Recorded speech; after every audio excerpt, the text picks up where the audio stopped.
মামা 1 মিনিট দেরি হয়েছে, একটু ঢুকতে দেন না মামা, আমাকে পরীক্ষা দিতে দেন মামা প্লিজ। 1 মিনিট লেট কি লেট না? ভাই আমরা সেই গাজীপুর থেকে এসেছি, রাস্তায় অনেক জ্যাম ছিল। ভাই প্লিজ একটু ওকে যেতে দেন। পরীক্ষাটা দিতে দেন মামা প্লিজ। কি এখানে আপনি তোমার দেখেন না, অথরিটি আমাকে যে টাইম দিছে আমি সেই টাইমে গেট বন্ধ করছি, কিন্তু এরা এখন বলতেছে যে এদের ভিতরে যেতে দিতে হবে। দেখে নাকি রুলস তো রুলস, আর উনি তোমার কাজই করতেছে। আমার গেটটা খুলে ঢুকবো। দেখো বাবা, আমার মেয়ের পরীক্ষাটা খুব জরুরি।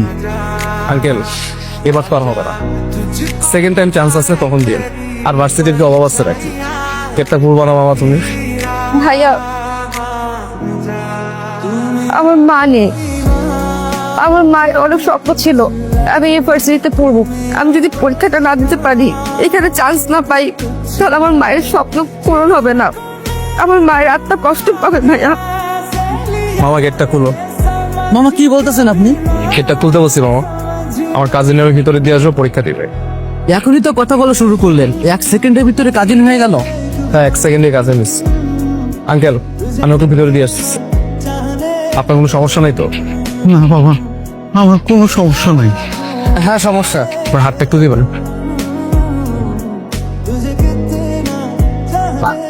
এখন কোনো সমস্যা আছে? না না, এখন আর কোনো সমস্যা নেই। তো খুলো গেটটা।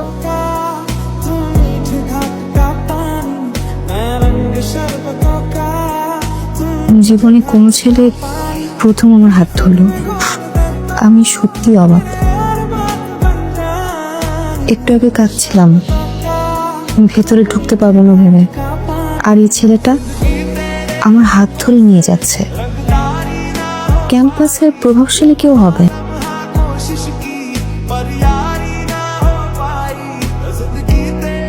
আবি তুমি?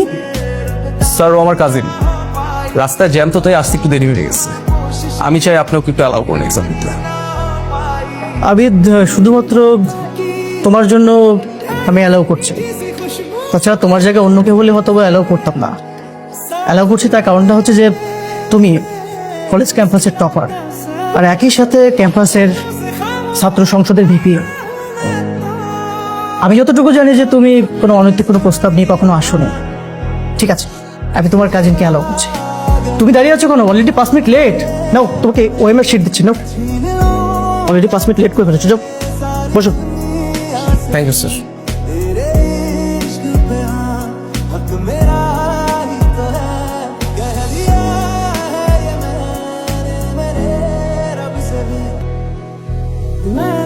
ও আচ্ছা, উনি ভিপি তাহলে।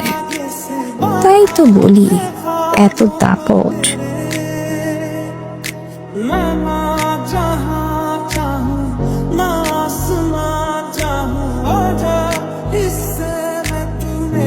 আমি জানি না আমি চান্স পাচ্ছি কিনা, কিন্তু যদি চান্স পাই তাহলে আপনার সাথে আবারও দেখা হবে।